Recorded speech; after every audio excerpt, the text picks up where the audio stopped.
back to Consultant's Corner. I'm Rebecca Brizi. This is my corner. I am a consultant. A consultant who, in her formative years, moved a lot and changed cities and countries, going from one school system to another and often going from one language at school to another. And I've always believed that that's part of why I tend to take things quite literally. When changing environments like that, the same word can mean a different thing, whether it's because of a different language or even just a different cultural association with that word. So my default has always been to go to the literal meaning and then work up from there to understand the contextual meaning. And carrying this theory through to its next point of conclusion, this is part of why I like finding bad words. Words that on the surface appear positive, but given a certain context, become negative. And hence me harping on about the word perfect and its use in business. Perfection and the pursuit of perfection in business will slow you down, will drag you down, will halt you, and will do you no favors. Perfection is not what's going to get you from point A to point B. Perfection is what's going to stop you from getting eventually ever, hopefully, possibly to point B. There are all sorts of reasons for this. Imposter syndrome, analysis paralysis, they're all gonna laugh at you. The constant fear of doing something not exactly right in a way that nobody could ever possibly disagree with or find flaw with. And that's just not a thing. Somebody can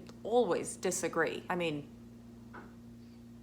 look around. If any concept of perfection is what's coming into your head when you're conducting your business, replace that word. Replace it with something that you can achieve, that you can prove, that you can defend. I saw this exact thing happen recently with a client who were building an email campaign and would not pull the trigger. They were working with me on the one side and a marketing agency on the other side, and every time they looked at their email template, they would find something to change. Move this comma, change this word. Is the tone a little bit too enthusiastic? Is the tone not enthusiastic enough? Should we be friendlier? Should we be more serious? Should we be more professional? And so on and so on. There comes a point where sending an email is better than sending no email.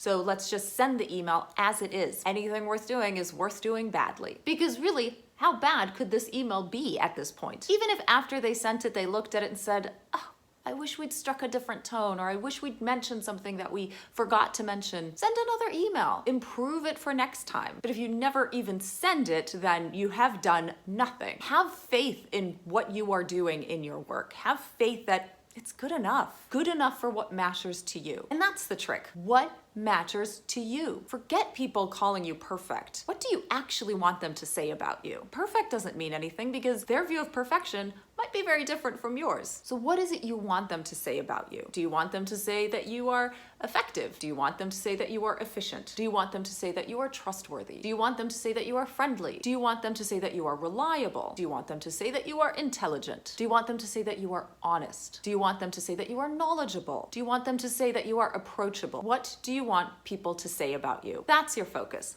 not perfection. Remove perfection from your vocabulary, remove it from your mind. When you're working in your business, be more specific, and at some point just do the thing. Nothing is final. You can reiterate tomorrow, you can build upon, you can improve, you can change.